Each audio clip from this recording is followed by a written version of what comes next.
Passenger Seat Podcast, a podcast designed to fill your passenger seat with chat about classic cars, all recorded from my 1968 Morris Minor Peggy.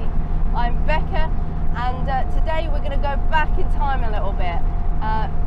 You've had a group of interviews earlier in this series from the Singer Owners Club National Weekend, and they were kind of a couple of little short interviews with a range of people about their time with the cars and their cars and stuff like that, little snippets of their experience. But also on that weekend I had the opportunity to speak with Ashley Crossland, and Ashley Crossland has been the Roadster Registrar for I think over 40 years now, and he has done a fantastic job of really promoting what Roadsters can do, the history of Roadsters, the information about Roadsters within the club, and has written very consistently for the club since he took on the role.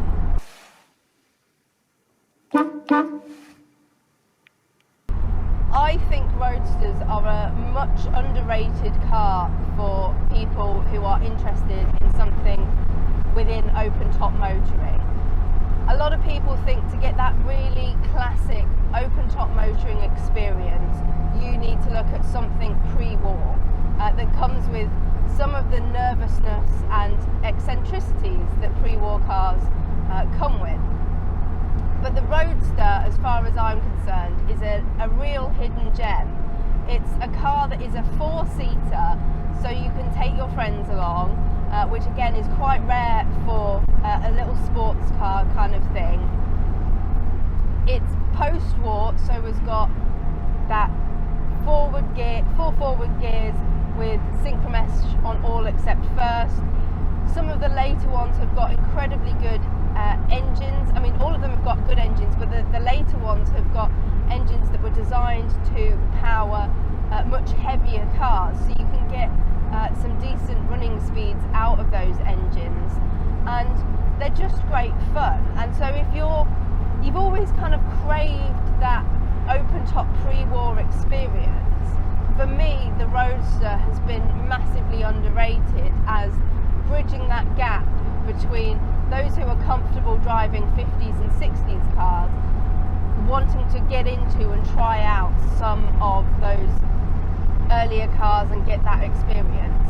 They're great fun, they're incredibly good looking cars, and I think that they are kind of a little hidden gem within motoring for people, because they don't necessarily go for as much money as the MGs of the same period.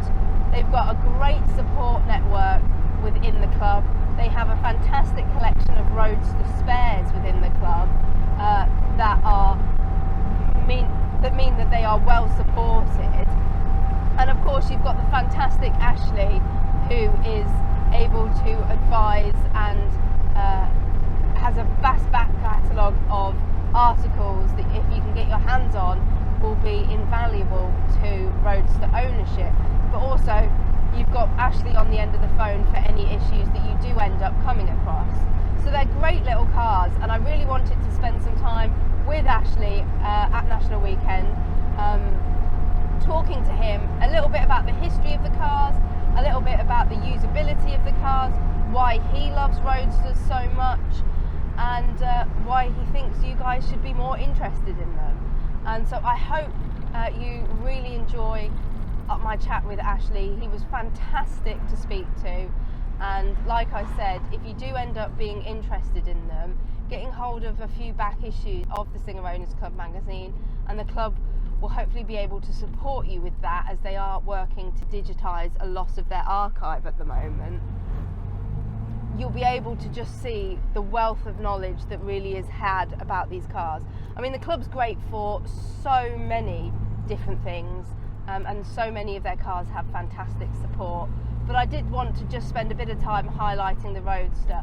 We're in the height of summer, and we've had some fantastic weather this year so far, and so hopefully that continues, and you're perhaps thinking about enjoying a bit of open top motoring, and this could be the answer to that. So have a listen, and I'll catch up with you guys at the end.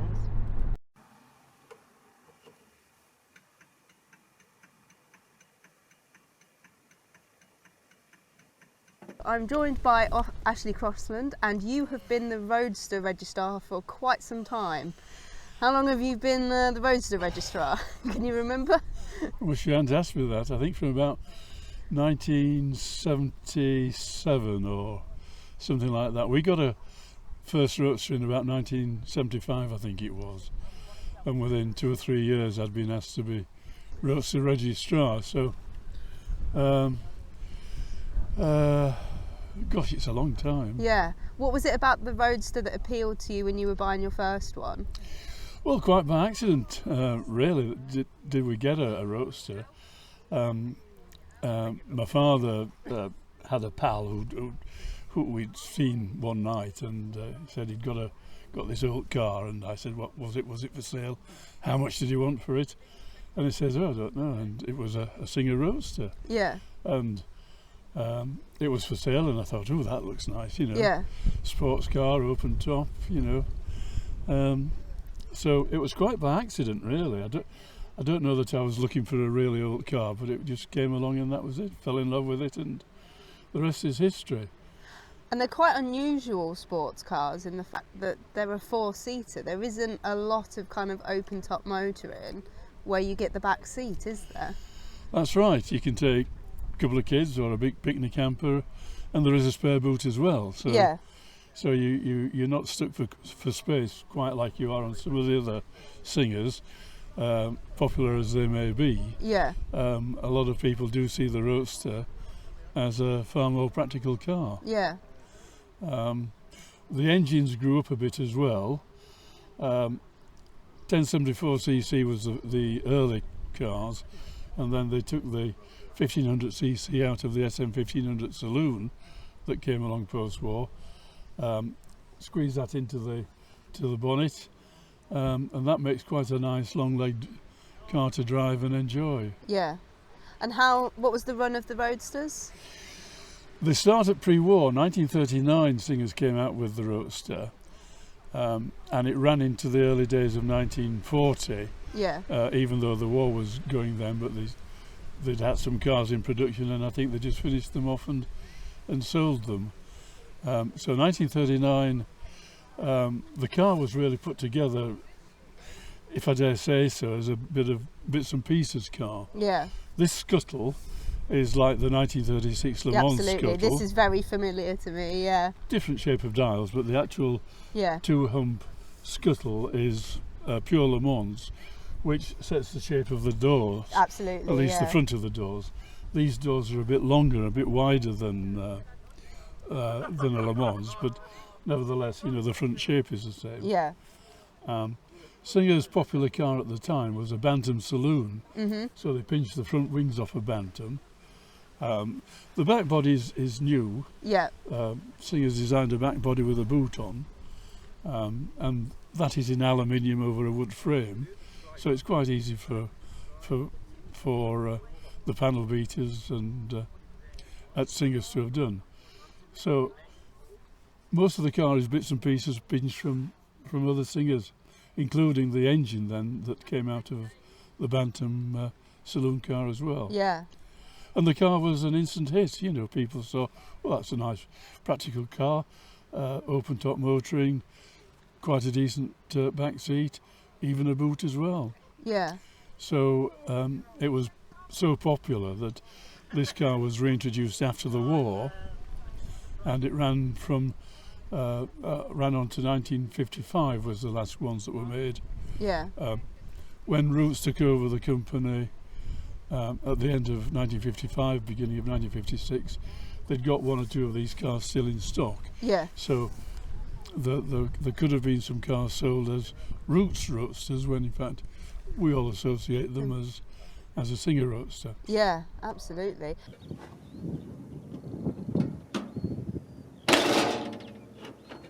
Them going into that 50s, they kind of start hitting that period of Hollywood, and so there's some quite famous photos of some well-known actresses with the cars that I think is what a lot of people, if they vaguely know of the cars, that might be the photos they think of, like the Marilyn Monroe. I think Catherine Hepburn, maybe. Yes, she was seen out and about in one. Donald O'Connor had just been doing his film Singing in the Rain. Yeah. With what's her name? I can't remember. Yeah, but yes, yeah. So the Debbie Reynolds. yes. Yes. Singers sold about 10% of the production of roasters in the UK and 90% in the rest of the world. It Yeah. went for export. Part of that export or die post-war kind of period. Well, that's right. The government had these export quotas that car makers had to export cars. Export or die was the mantra that the government. But things were tough in England and Scotland and Wales. Food was rationing up to 1954. Yeah. Petrol was rationed till 1952, was it? Things were very austere in post-war Britain. Trying really to, I suppose, recoup a lot in taxes to repay all the war loans that they'd taken out with America in principle. Yeah. So yes, it was a tough time for people in Britain post-war. But these going overseas kind of really added to their popularity over there, and the vision that a lot of people have of these cars with those actresses and actors.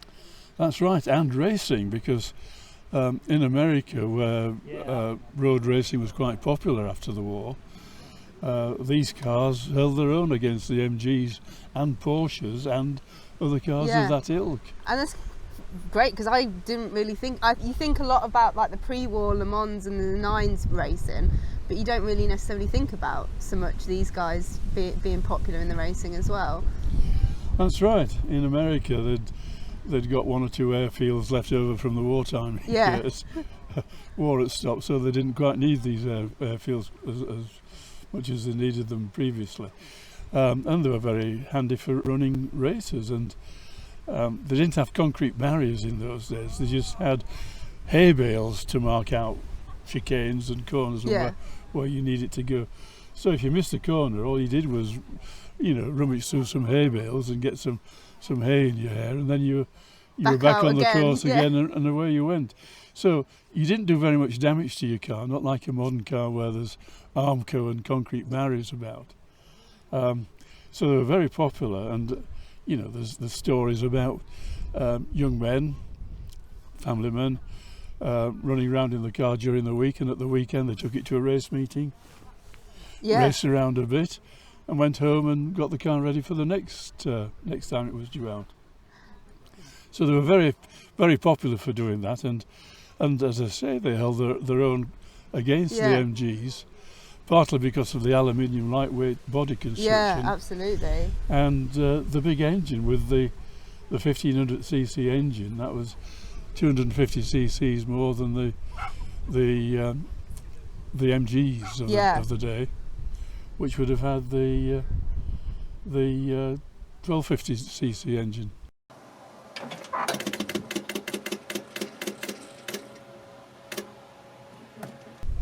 This isn't your car that we're sat in today. No, this isn't. But you have quite an unusual roadster among your fleet in the fiberglass body one. And am I right in thinking that it's claimed to be like the first fiberglass car that was ever made? In Britain, yes. In fairness, they had been experimenting with fiberglass in America for boats and kit cars. And the first American real fiberglass bodied car was the Corvette. Oh, cool. Which is a popular and well-known and nice muscle car, if you like.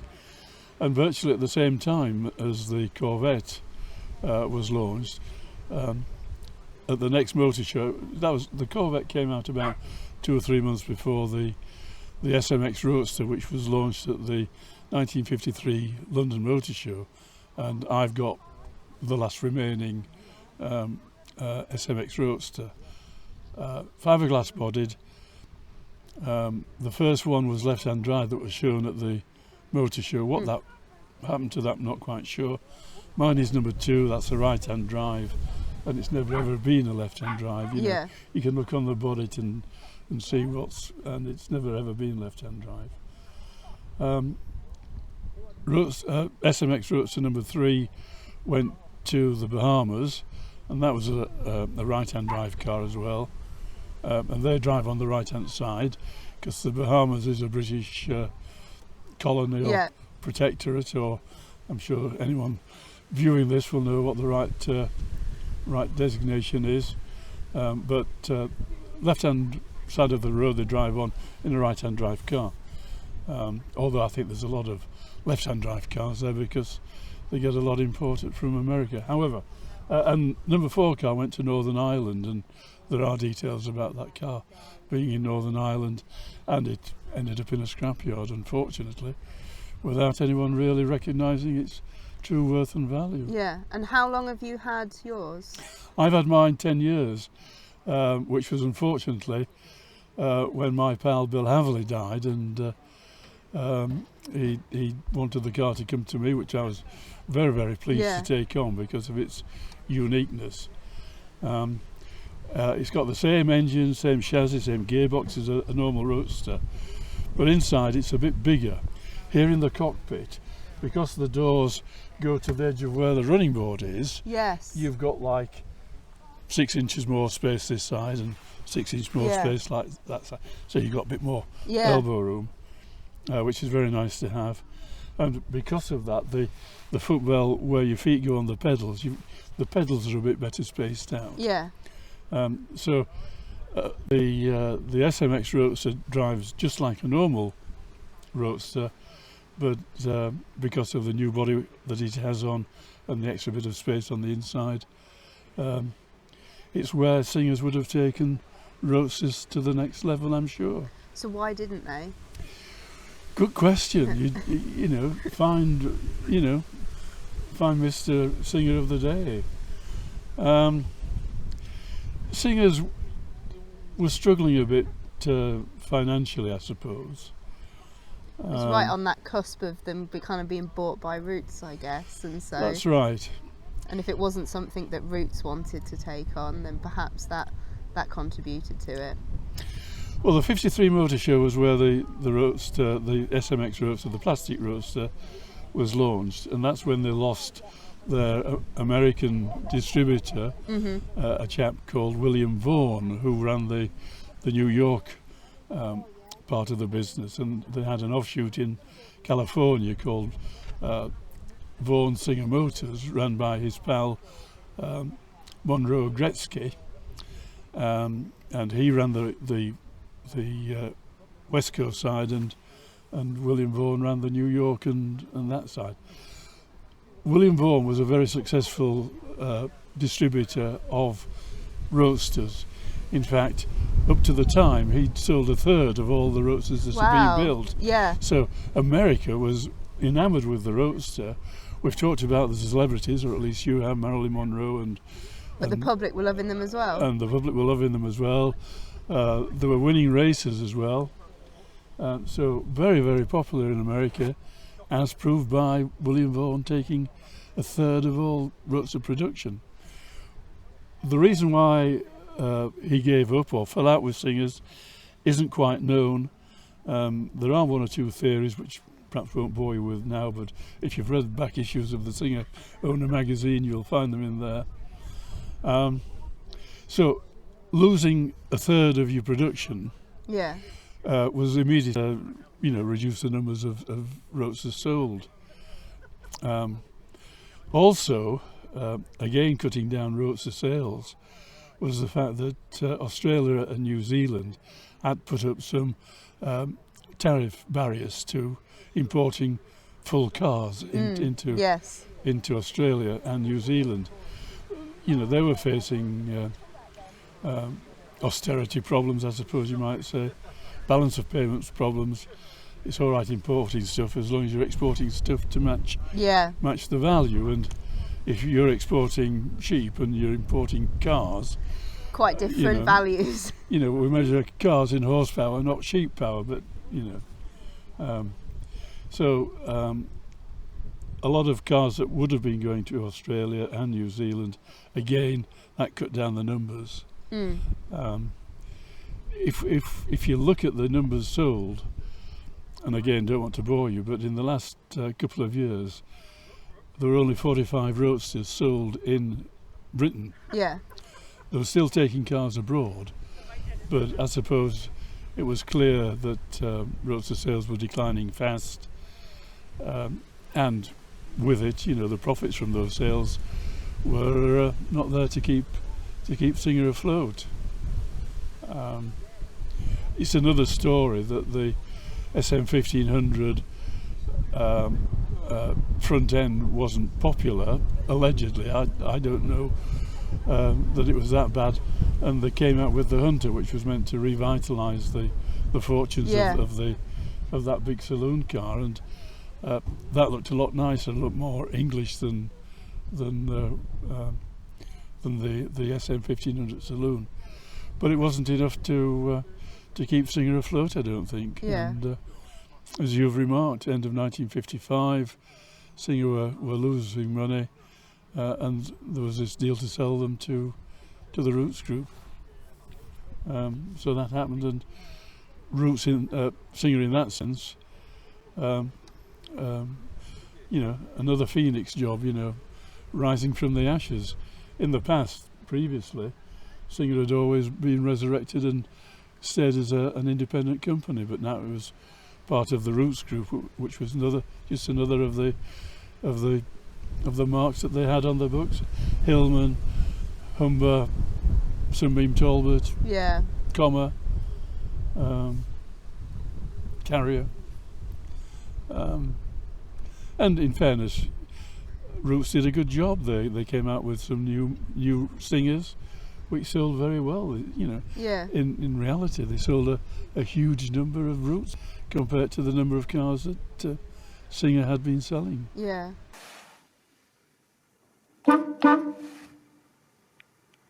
And this one that we are sat in is a 4C.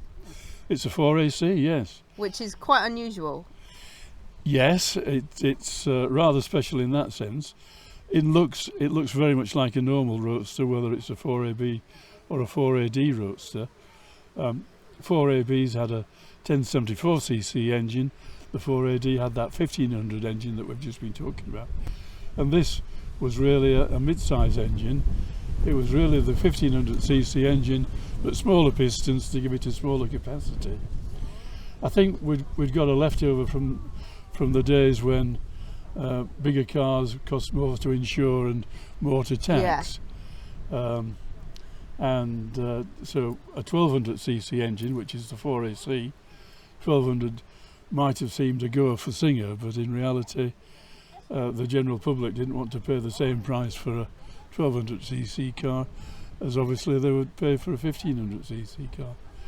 And in those days, as I've said, there were only 45 cars sold, so where were we going with 4AC cars? But 4AC cars, this is one of a very few number made. They were made more or less as prototypes. We say prototypes because the car never got going as a full production model. But 13 made. This is one of the later of the 4AC cars. I've got 4AC number 1. My good pal of the time, Robin Throp, bought this car. He bought it from a chappie called Ian Smith, who lived at Bridlington.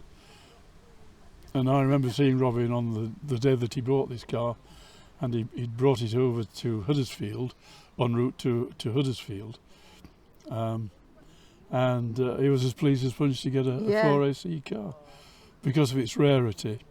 But in respect, in terms of spare parts that you might need, everything's quite normal compared to a 4AD car. And Robin used to race them and do trials and stuff in them, didn't he? I don't know. Robin was obviously a big member of the club, and he was membership secretary for a while together with his wife Indira. And they're still club members. They have a 9 Le Mans car at the moment. Um, but Robin collected quite a few Singers. He got sold on Singers. He had 2 or 3 Roadsters, and he'd got other cars as well, including the Singer van that I think Russ Evans has here on display this afternoon. So yes, Robin Throp had it. Sadly, he passed away. His brother then took on the car and restored it. This was Rick Throp. Robin and I had been old pals from living in Huddersfield together as boys. We both went to Huddersfield New College, which was the boys' grammar school of the time. It's a sixth form college now. But he and I were at school together. I more or less stayed in Huddersfield. He went round the world.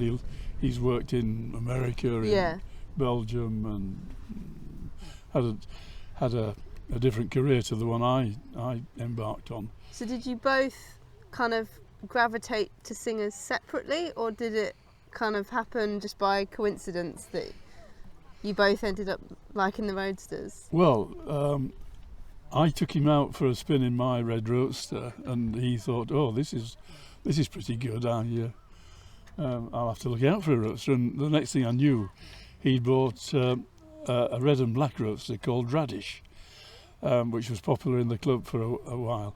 And from Radish, which was a 4A Roadster, had been exported to America, so it's one of the American cars that had been re-imported back to Britain. Then he bought this, and Robin was sold on Singers, big in the club with the membership secretary and things like that. Just goes to show how important it is to get people out in the cars and experience the cars if you want to get them to enjoy them as well and be interested in the cars, really. That's right. I think once you have been enjoying open air motoring and the wind in your hair, and speed isn't necessarily all important. It's the experience of a nice summer's day, or even a winter's day. You can have the roof down. Yeah, nice clear winter's day, all wrapped up in your flying jacket or whatever. You'll have a great time. I haven't got a flying jacket.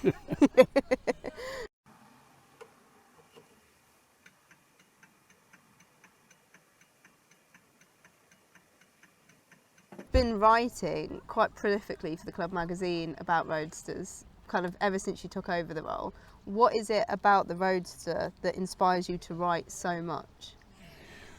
Well, it's for me, it's the first car I had, and the first car, and I've stopped with the car, and although I've branched out a little bit, I suppose the original intent was to have the car for 5 or 6 years, sell it off, and move on to something better and bigger, like a Rolls Royce or a we have had a Triumph Spitfire in between times. My wife has always had her own car, still has her own car, and for a while she was running a Triumph Spitfire, which again has all the virtues of roof down. Can't put the screen flat on a Spitfire. You can put the screen down on these, but not on the Spitfire. Our son has a Spitfire now, but the Roadster to me is all the charm that the old car should have. As we've discussed, it's nearly a 4-seater. It's got 2 seats in the back. It's got a boot. It goes reasonably well. I think it's more suited to road use rather than town use. I don't think any of these old cars are good in traffic lights and roundabouts and T-junctions. You can imagine doing like a summer holiday or something in it, because it's got the space for your luggage and all of that, and you can have a really nice tour around wherever you go in and everything. Exactly. Yes. Yeah. And it's a little bit more approachable than the pre-war stuff, in the fact that the gearbox has got some synchro mesh, and it's got a little bit more swiftness to it, that you might not feel so worried about getting caught out in traffic or whatever by something a bit faster than you. Yes. I mean, don't get me wrong, every Singer has its own charm, and you talk to any owner and they all sing the praises of their own car. Being objective about it, the Roadster is a bit quieter. The gearbox isn't as noisy. Yeah. The suspension is a bit softer. Yeah. So it's a bit more comfortable in that respect. But other people will say, well, part of the charm of a pre-war car is the firm suspension, is the scream off the gearbox. That's all part of the car that you love and enjoy. And absolutely, it depends on what you're looking for and what you fall in love with. Exactly. And if I'd had a different car to start with, I'm sure I'd sing the praises of that car just as well as I sing the praises of a Roadster. But when I joined the club, Roadsters were hardly written about in the magazine, and I thought, well, it's time someone sang their praises and got people to appreciate what a Roadster is and what it can do. Yeah. And if you were approached by someone who is interested in buying their first Roadster, what would you advise them to kind of look out for? To look out for? Well, we often buy Roadsters in various stages of completion, that someone has started and perhaps run out of time or money or age. A lot of our Roadster owners are getting on in years, me included. So people buy Roadsters and there might be still little jobs to do, but we've a lovely display here of cars that really all look good and work well and do the job. What goes wrong with a Roadster? Very little engine-wise. They're quite reliable and robust. And I mean, this engine, we've talked about it being in the SM1500 saloon and the Hunter saloon, but of course it was in the early Gazelles. Yes. So it was reliable enough and powerful enough and solid enough to go into the Gazelles that routes. And that's moving a steel-bodied car that's a family car that's quite a bit heavier, and they were quite happy with the speed that it was going at there. An aluminium-bodied car, it's going to be quite nippy, I imagine. That's right. I mean, the Gazelles, in fairness, Roots didn't have a 1500 engine. Yeah. To put in the Gazelles. Theirs I think was 1346 or some number, or a Humber engine. So they borrowed the Singer 1500 engine for the Gazelles until they were able to come up with their own version of a 1500 engine. What goes wrong with Roadsters? Very little. They can crack a little bit round the bottom corners of the boot, and Singers did have a fix for that, although it's been lost in the mists of time what that fix was. You can see it in the list of fixes. Yes, stiffness for the boot corners, blah blah blah. What that was, I'm not quite sure. Yeah. I might eventually get to find out.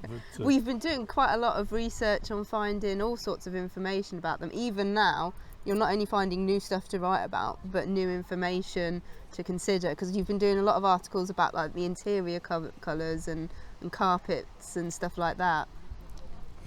That's right. I mean, despite what we've just said, all these cars have had a makeover one way or another, either a respray, new carpets, new seats, whatever. And of course all the original little details of colour and shade and finish get lost over the mists of time, and it's no good me doing a sample of cars and saying, oh, cars should have this. Well, all these cars are different now. They've all been altered. They've all been changed. So it's trying to get back to some originality that people, I think, are looking for, so that they either know what's original or what's different on their car. Yeah. So that's one of the little things, if you like, that's been a mission, to at least let people know what's original and what's not. I mean, I fully defend anybody's choice of colour. I mean, it's up to owners to choose the colour they want there's a cars to be. fantastic one that comes up every so often that's got the red wings and the yellow body to make it look like Noddy's car, and it makes people smile, and that's the main important thing, really, isn't it? It's smile and it's on the road. That's right, and full credit to him. But you know, you look around, and some of these colours were not original, but they look nice now. And if that's what owners want, I'm not going to stop them. And again, carpeting and upholstery, you know, whatever. You know, it's your car to enjoy and love as you wish. Absolutely. Not keep as other people wish. Yeah. Well, thank you very much for joining me and sharing so much of your knowledge on roadsters, but obviously there's loads more. So join the club, keep reading Ashley's articles in the magazines, because you've not only been writing stuff about roadsters. I really enjoyed your one about the Ards TT recently as well.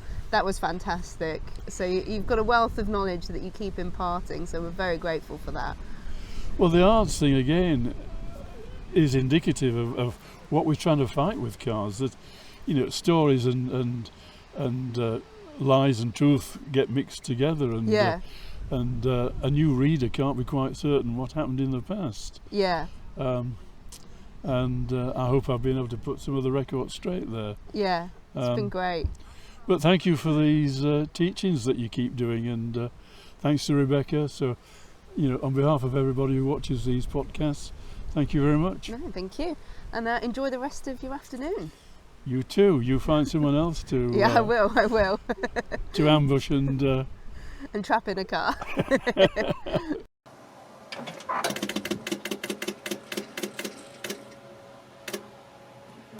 Well, that was fantastic. It was such a joy to speak to Ashley, and we did very well in selecting the car that we ended up sitting in. Ashley unfortunately didn't have a car with him that weekend, so we obviously borrowed the car, and that car went on to win first in the Roadster class, perhaps helped by the fact that it is such a rare model, but also helped by the fact that it is just a very beautiful car.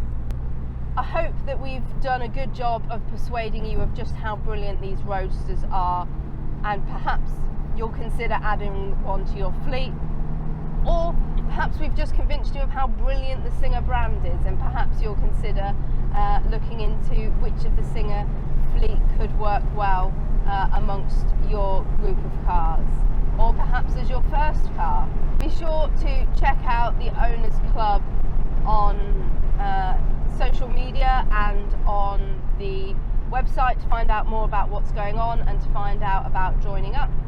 And in the meantime, thank you ever so much for listening. Drive safely and happy motoring.